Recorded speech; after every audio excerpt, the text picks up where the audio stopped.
नालायक बेटा। अचानक से पिताजी की तबीयत नासाज हो गई। रात के 1 बज रहे थे। बगल वाले कमरे में सो रहे बेटे को इसकी भनक लग गई। वह अपने बाबूजी के सामने खड़ा था।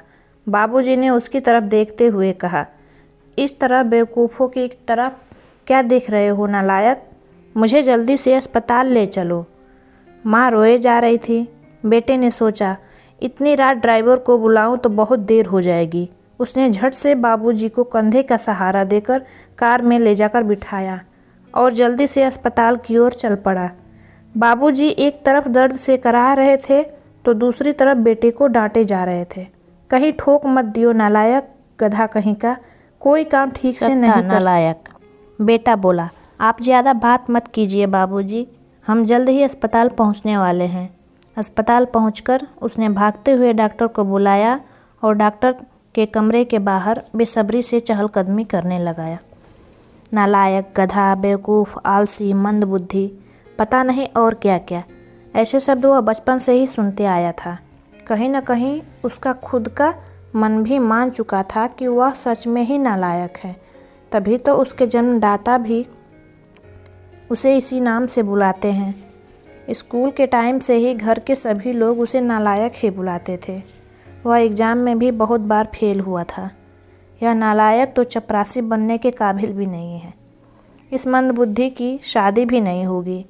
आखिर इस नालायक के गले कौन अपनी बेटी बांधेगा? यह नालायक तो गधा का गधा ही रह जाएगा। नालायक को अपने यहाँ कोई चपरासी भी न रखे।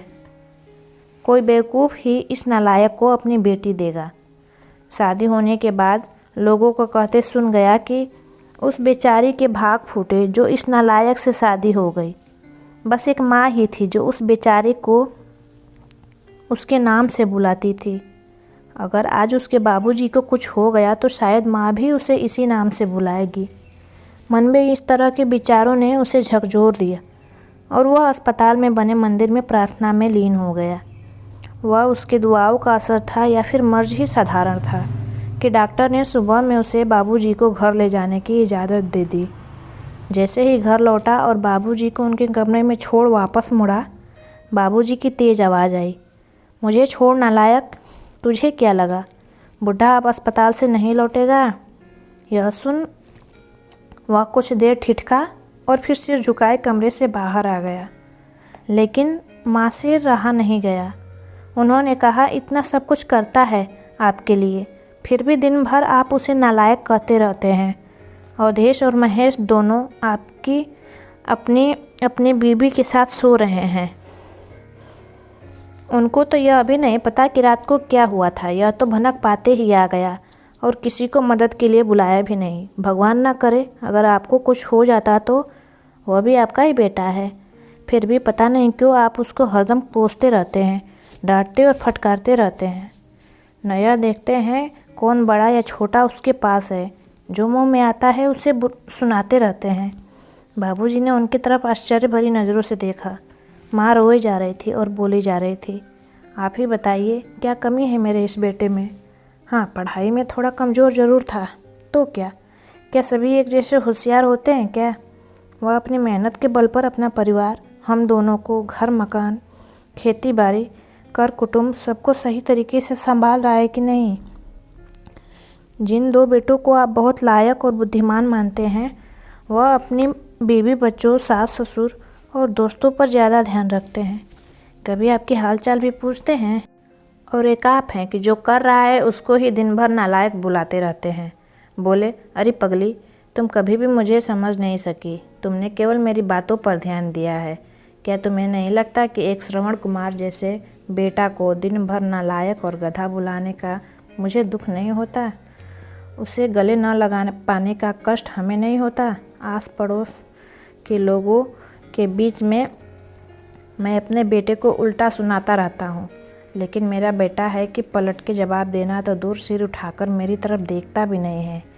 बाहर से जब भी घर आता है तो सबसे पहले मेरे कमरे में झांक कर देख लेता है कि बाबूजी ठीक है ना। क्या मुझे ऐसे बेटे को उल्टा बोलते दुख नहीं होती है भाग्यवान। मेरा दिल पत्थर का नहीं है, मैं भी इंसान ही हूँ। मुझे तो डर इस बात का रहता है कि कहीं यह बेटा भी उन दोनों की तरह ही लायक न बन जाए। इसलिए मैं उनके मन में कभी यह भाव पैदा नहीं होने दूंगा कि वह परिपक्व है और सबसे लायक है। यह बात सुन माँ चकित रह गई। ये क्या कह रहे हैं? हाँ भाग्यवान, यही सच है। अब तुम इसे मेरा स्वार्थ कहो या कुछ भी।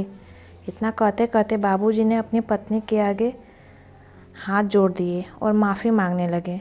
उनकी पत्नी ने उनके हाथों को पकड़ लिया और वो भी रोने लगी। बोली, मैं आज तक आपको समझ नहीं पाई, मुझे माफ़ कर दीजिए। दूसरी ओर कमरे के बाहर खड़ा नालायक बेटा बाबूजी द्वारा कहे गए हर वाक्य को सुन रहा था और उसकी आंखों से अश्रुधारा लगातार बहती जा रही थी।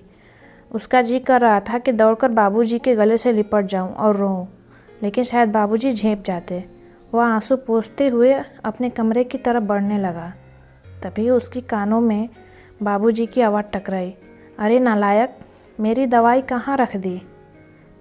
गाड़ी में ही छोड़ दी क्या? कितना भी समझा दो, इस कामचोर से एक काम ठीक से नहीं होता है।